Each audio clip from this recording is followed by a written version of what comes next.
Dito mga bossing nahirapan ako sa katapat ko na si Johed.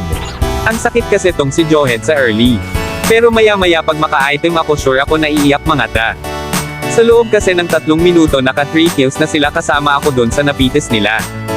At dito namatay si Eudore pero yung Korean ang sinisi niya.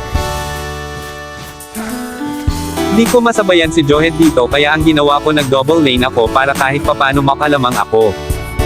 Ay pupush ko sana kaso dumating si Hanabi kamuntika na ako buti gumana ang fake backing tricks ko. Hanggang sa nakapag-item na ako at sisimulan ko na ang clearing operation.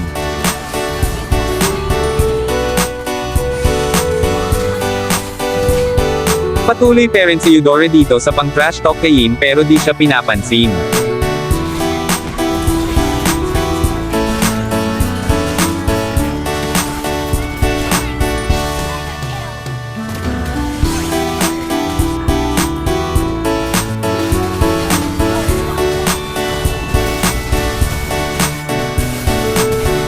Nag-lord na kami ni Lucas kahit wala si Yin alam ko kasi di na makaka-contest kalaban dahil napitas din 3 damage dealer nila.